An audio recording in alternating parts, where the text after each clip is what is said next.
And we mentioned things today not necessarily leading to anything meaningful for now. It does seem, Megan, like there's also a debate as to the significance of June 1st itself.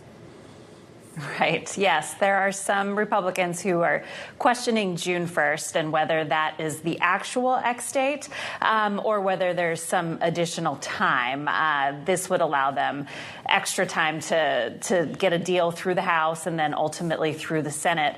But the Treasury Department has said again and again, we saw it again yesterday, that June 1st remains a very real risk of the U.S. starting to run out of cash.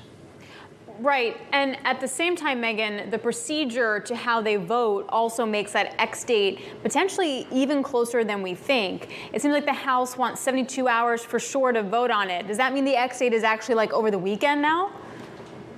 Well, don't forget it also has to go through the Senate, which takes time as well. 72 hours isn't a hard and fast rule within the House. That could be waived.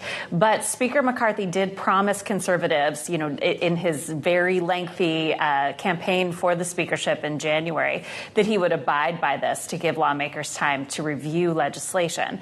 So that's 3 days right there, and then, a vote. But the Senate is a whole other beast where one senator can tie up a vote for as long as 30 hours. And so that pushes us, ever closer to the June 1st date. Megan, we had those hopeful comments from business leaders, but I know you and the team have been sort of exploring how prepared world markets can be for an event that we just don't have a lot of familiarity with, even if, banks are doing their part to try to get ready for the unknown.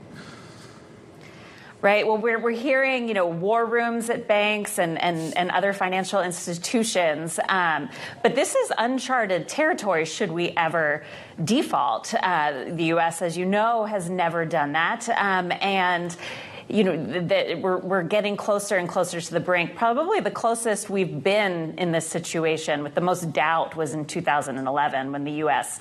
suffered a credit downgrade but never actually defaulted.